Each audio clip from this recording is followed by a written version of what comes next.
घर का आभिदी पारठी मेरी आंखों के इशारे समझ रही थी। उसने कहा, कामरान भाई क्या हुआ?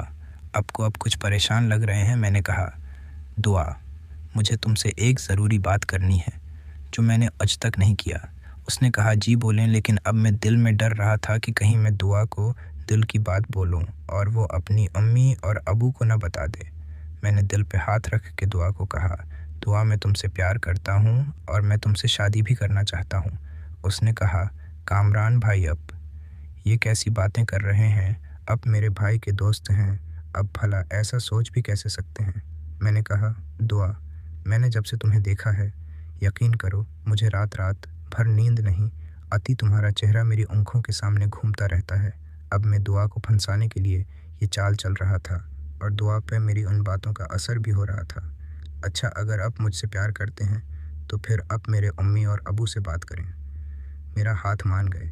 अगर आप मुझसे शादी करने के लिए तैयार हैं तो फिर मैं आपके बारे में सोच सकती हूँ, वरना ये गलत है। मैंने कहा, हाँ दुआ, क्यों नहीं, मैं तुम्हारे अम्मी और अबू से बात करूँगा, बल्कि मैं अपनी अम्मी अबू को तुम्हारे घर भेजूँगा और हम शादी ही करेंगे। तुम डरो मत। और फिर मैंने उसे हाथ से पकड़कर अपनी तरफ खींच लिया और अपनी बाहों में भर लिया। उसने कहा, कामरान, ये क्या कर रहे हैं? ये ठीक नहीं है। शादी के बाद? मैंने कहा, शादी वैसे भी तो तुमसे ही करनी है। जो काम कल करना है वो आज क्यों नहीं? उसने कहा, ये ठीक नहीं है और आज ही तुमने मुझे बताया है। अभी से तुम उस काम में शुरू हो गए हो। मैं अभी सोचूंगी इस बारे में। मैंने कहा, सोचना क्या है? फिर मैंने उसे ज़बरदस्ती पकड़ के उसके होंठों का जाम पहना शुरू किया। फिर उसके गुब्बारों पे हाथ लगाया।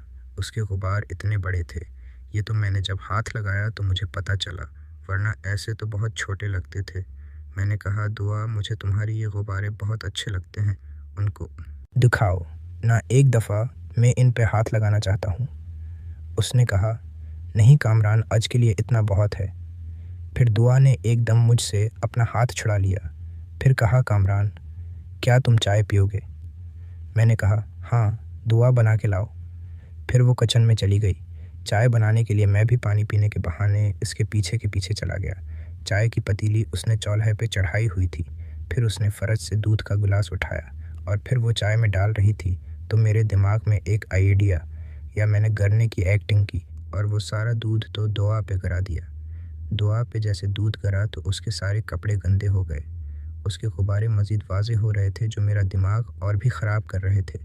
फिर मैंने उनको साफ़ करने के बहाने हाथ लगाना शुरू कर दिया। दुआ ने कहा, छोड़ो कामरान, मैं वाशरूम जा रही हूँ और धो के आती हूँ। फिर वो वाशरूम की तरफ चले गए। उसके पीछे पीछे मैं भी चला गया। जो मंज़र मेरी आंखों के सामने था वो तो बहुत ही कमाल का था। फिर मैं भी बाथरूम के अंदर घुस गया और फिर मैंने पकड़ के उसके होंठों का जाम पिया और फिर थोड़ी देर तक हम यही कुछ करते रहे। उसने कहा, बस कामरान, उससे आगे नहीं, अब मैं नाराज़ हो जाऊँगी। मैंने कहा, अच्छा दुआ, कोई बात नहीं, मैं तुमसे सूरी करता हूँ। बस वो मैं जज्बात में ख़ुद को कंट्रोल नहीं कर पाया, तो इसीलिए फिर मैं बाहर आ गया और ड्राइंग रूम में आके सोफ़े पर बैठ गया। मैंने कहा, दुआ, जब तक तुम चाय लाओ। मैं आके बैठा ही था कि दरवाज़े पे पल बच्ची दुआ ने दरवाज़ा जाके खोला तो दुआ की अम्मी और मेरा दोस्त सामने खड़े थे। वो अंदर आए तो मुझे देखा और मेरे दोस्त ने कहा, कामरान, क्या शुक्रिया तुम्हारा कि तुमने यहाँ मेरा पेट किया। मैंने कहा, यार कोई बात नहीं, वो मेरी भी बहनों जैसी है।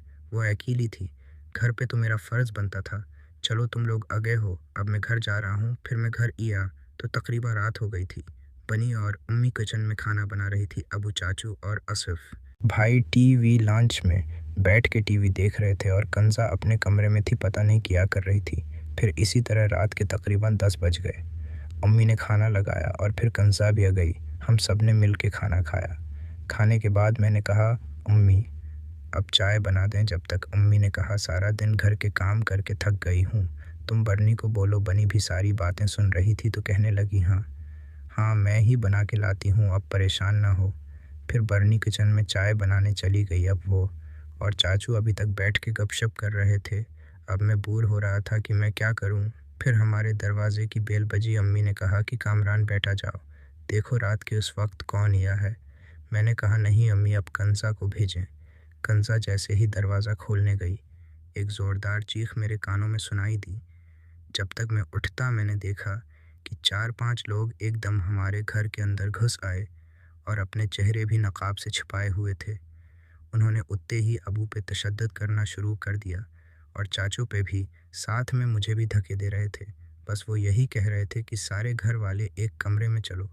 वो सब लोग हमें बनी के कमरे में ले गए। फिर उनमें से एक मेरे अबू के पास आया और कहा, बता कहाँ है वो रकम जो तो इस्लाम आबाद से लाया है। अब मैं बड़ा परेशान हुआ कि वो किस रकम की बात कर रहे हैं। अबू इस्लाम आबाद से रकम क्यों लाएंगे? अबू ने कहा कि मेरे पास कोई रकम नहीं है। आप लोगों को ज़रूर कोई गलत फहमी हुई है। उन्होंने फिर अबू पर तशद्दुद करना शुरू कर दिया और फिर बार बार पूछते रहे कि बता वो रकम कहाँ है। पूरे घर का सामान इधर से उधर फेंक रहे थे, एक एक कोने को तलाश कर रहे थे। अब हम सब घर वाले एक ही कमरे में थे और हम सब डरे हुए थे। तकरीबन वो 5 लोग थे और सबके हाथ में एक एक गन थे।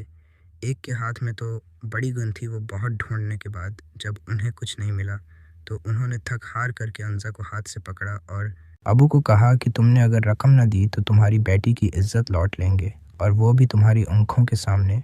और फिर उन्होंने धक्का देकर कंजा को नीचे फर्श पे गिरा दिया और एक बंदा उस पर झपट पड़ा। वो जैसे ही झपटा तो अबू ने कहा, रखो रखो मैं बताता हूँ। फिर अपने कमरे में गया। उसमें से एक बंदा भी अबू के साथ गया और अब वो एक बैग लाए। मैंने उसमें देखा तो बहुत सारे पैसे थे। वो एक बैग अबू ने उनके हवाले कर दिया। वो बोल रहे थे कि और पैसे कहाँ हैं, ये कम है। मेरा अबू बोल रहा था कि यही पैसे मैं लाया हूँ। जिसने भी आप लोगों को बताया है उसने ये भी बताया होगा कि मैं कितने पैसे लाया हूँ।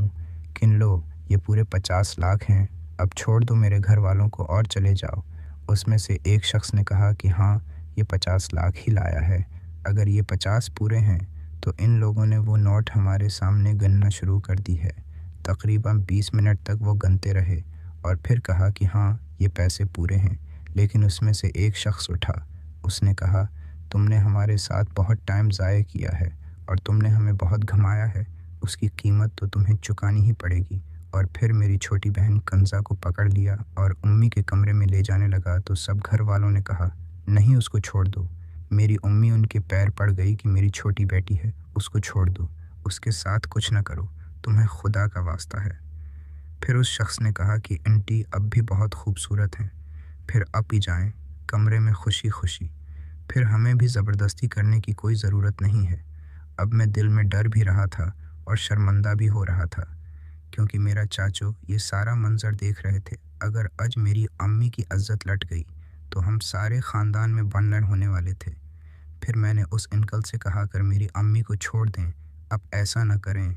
उस अंकल ने कहा कि तुम अपने अबू से पूछो, उसने हमें इतना क्यों परेशान किया। उते ही अगर हमें पैसे दे देता तो हम ये कीमत ना वसूल करते।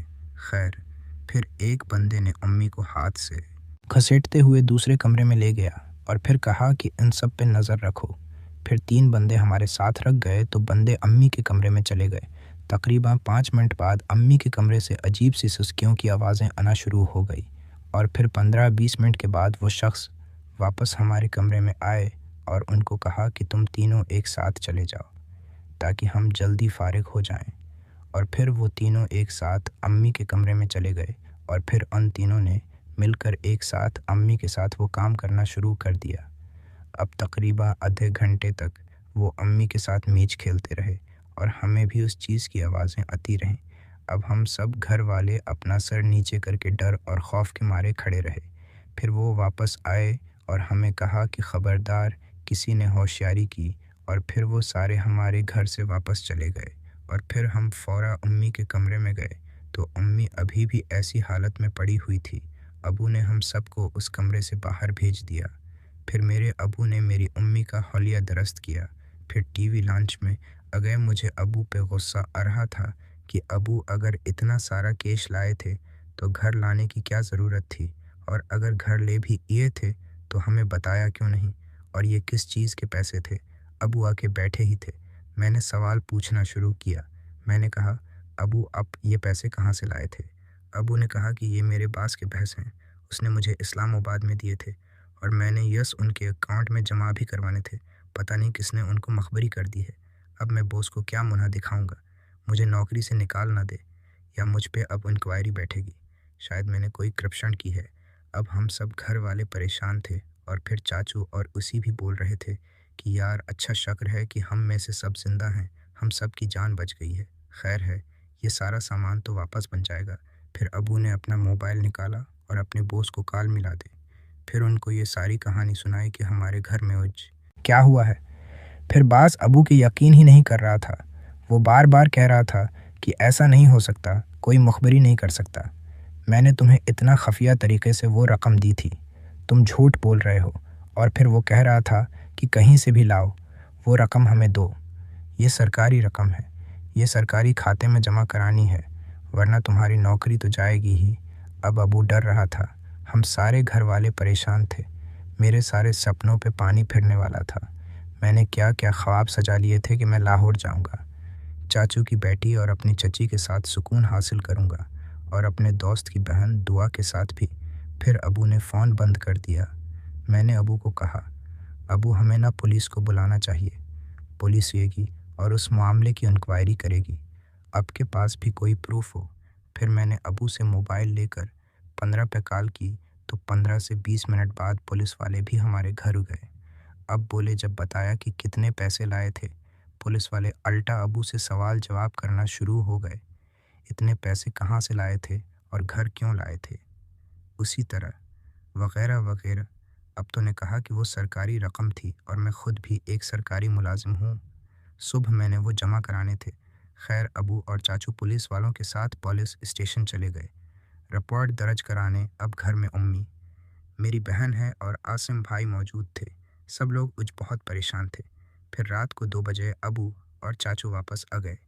फिर थोड़ी देर बैठे, फिर सब लोग अपने अपने कमरे में चले गए। उस रात मुझे नींद नहीं आई। फिर मैं यही सोचता रहा कि अब आगे क्या होगा। बलाखिर सुबह भी हो गए। सुबह मुझे बंद नहीं उठाने आई। तकरीबन 11 बज रहे थे। मैं नीचे, या तो सब घर वाले टीवी लॉन्च में बैठे थे और अम्मी नाश्ता बना रही थी। अबू अभी तक परेशान थे कि पता नहीं क्या होगा। फिर अबू ने बास को दोबारा कॉल किया और कहा कि मैं अभी आ रहा हूँ और आके आपको तफसील से बताता हूँ। फिर अबू ऑफिस चले गए। अब घर में आसिफ चाचू और हम सब घर वाले मौजूद थे। चाचू भी यही कह रहे थे कि आसिफ की नौकरी तो मुश्किल लगती है, अब के अबू की नौकरी बच जाए यही काफ़ी है। फिर चाचू ने कहा कि तुम्हारे अबू आ जाएं, हो सकता है हम आज शाम को लाहौर वापस चले जाएं। फिर अबू भी शाम 5 बजे घर वापस आ गए और आके बताया कि मुझ पे इंक्वायरी बैठ गई है। अब ये इंक्वायरी होगी पता नहीं, मुझे नौकरी से भी मुअत्तल कर दिया है। जब तक इंक्वायरी कंप्लीट नहीं होती मैं घर पे ही रहूँगा। मैं और ज़्यादा परेशान हो गया कि मैं क्या करूँ। अब मैं घर पे अम्मी अपनी बहन के साथ वो सुकून हासिल तो नहीं कर सकता था। फिर मैं सोच रहा था कि मैं लाहौर भी नहीं जा सकता। अबू को क्या बोलूँगा, उन्हीं सोचों में गुम था। फिर मेरे दिमाग में एक आइडिया आया कि क्यों ना मैं अपने दोस्त से 1000 रुपये लेके ये चाचू वालों के साथ लाहौर चला जाऊँ। अबू को कहूँगा कि इस दिन मैं लाहौर जाता हूँ और मेरा दिमाग भी ठीक हो जाएगा और ये परेशानी भी ख़त्म हो जाएगी। हो सकता है कि लाहौर में मुझे एक अच्छी सी नौकरी भी मिल जाए। फिर मैंने डरते डरते अबू को बोला, अबू चाचू वाले आज लाहौर जा रहे हैं और मैं भी उनके साथ जाना चाहता हूँ। अबू ने कहा कि तुम्हें शर्म नहीं? अरे ही कामरान, हमारे साथ इतना बड़ा हादसा हो गया है, तुम घूमने की बातें कर रहे हो। मैंने कहा अबू घूमने नहीं जा रहा हूँ। मैंने अम्मी को बताया था मेरा एक लाहौर में दोस्त है, वो एक अच्छे अफ़्स में जॉब करता है। उसने मेरी भी नौकरी की वही बात की हुई है और अगर मेरी नौकरी लग गई तो मैं उसी भाई की भी लगवा दूंगा। और फिर चाचू कहने लगे कि हाँ हाँ कामरान बेटा, तुम हमारे साथ चलो। अगर लाहौर में नौकरी लग गई आसिफ की, ये तो और भी अच्छी बात है। अबू ने कहा कि मेरे पास इतने पैसे नहीं हैं, अब परेशान ना हूँ, मैं अपने दोस्त से ले लूँगा। फिर मैंने फ़ोन निकाला। फिर मैंने उस दोस्त को फ़ोन किया क्योंकि वो दोस्त मेरा खाते पीते घराने से ताल्लुक़ रखता था। मैंने उसे एक मजबूरी का बहाना बनाया कि लाहौर मेरे चाची की तबीयत ख़राब है, मेरा जाना वहाँ बहुत ज़रूरी है। उसने कहा कोई बात नहीं, ओ मुझसे पैसे ले जाओ। फिर मैंने अपनी मोटरसाइकिल बाहर निकाली और अपने दोस्त की तरफ निकल गया। घर के बाहर जाके मैंने फ़ोन किया। उसने कहा कामरान बाहर क्यों रुके हुए हो, अंदर हो जाओ। मैंने कहा नहीं यार, मुझे वापस जाना है, हो सकता है चाचू वाले वो चले जाएं तो मैं भी उनके साथ चला जाऊंगा। फिर मेरे दोस्त ने अपना पॉकेट निकाला। پھر اس نے مجھ سے پوچھا کہ تمہیں کتنے پیسے چاہیے۔ میں نے کہا فی الحال تو مجھے 1000 روپے چاہیے، اگر ضرورت پڑی تو میں تم سے دوبارہ مانگ لوں گا۔ اس نے کہا اچھا ٹھیک ہے، پھر اس نے مجھے 20,000 روپے دے دیے۔ میں جلدی سے لے کے گھر آ گیا۔ میں گھر آیا تو چاچو والے بھی اپنا سامان پیک کر رہے تھے اور وہ بھی جانے کی تیاری کر رہے تھے۔ میں نے کہا چاچو رکے ہیں، میں بھی اپنا سامان پیک کر کے ہوتا ہوں، میں بھی آپ لوگوں کے ساتھ چلتا ہوں۔ پھر میں اپنے کمرے میں یا واش روم میں فریش ہوا، پھر میں نے اپنے 2-3 کپڑے بیگ میں ڈالے، پھر میں بھی نیچے یا چاچو والے اور میں ٹرین اسٹیشن چلے گئے۔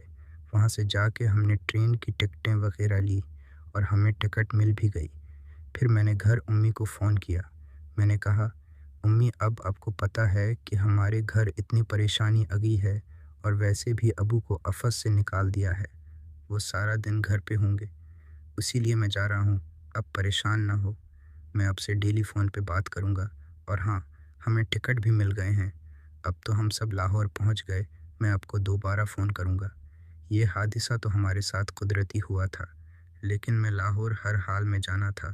اگلے دن حملہ اور پہنچ گئے، پھر ہم نے ایک رکشہ کرایا، پھر میں چاچو کے گھر پہنچ گیا، چاچو ادھر پہنچا، ہم نے بیل بجائی تو جیسے ہی دروازہ کھلا تو سامنے بہت ہی خوبصورت دبلی پتلی سی لڑکی کھڑی تھی۔ میں نے دیکھا تو میرے چاچو کی بیٹی امنا تھی۔ اس نے مجھے سلام کیا، کہا کامران بھائی اب بھی آگے ہیں، آئیے آئیے۔ پھر ہم سب لوگ ان کے گھر چلے گئے۔ چاچو کی بیٹیاں امنا تو بہت خوبصورت ہو گئی تھی، لیکن میری نظر جیسی میری چاچی پہ پڑی، وہ تو کمال کی خوبصورت تھی۔ ان کے غبار اتنے بڑے تھے کہ جھول رہے تھے، رنگ اتنا گورا چٹا، اور ان کے بال کمر سے بھی نیچے آ رہے تھے۔ وہ تو مجھے امنا سے بھی زیادہ خوبصورت اور سمارٹ لگ رہی تھی۔ میری نظر جیسی اس پر گئی، میری نظر کچھ دیر کھلے رکھ گئی، پھر میں اپنے ہوش میں دوبارہ آیا، کیونکہ چاچو اور گھر والے سب وہیں پہ موجود تھے۔ میرے دل میں وہ سارا پلان، وہ سارے جذبات پھر سے جاگنے لگے تھے۔ پھر میں نے سوچا کہ چاچو اور اسف نے میری بہن کے ساتھ وہ کام کیا ہے، میں بھی جب تک یہ کام نہیں کر لوں گا میں ان کے گھر سے نہیں جاؤں گا۔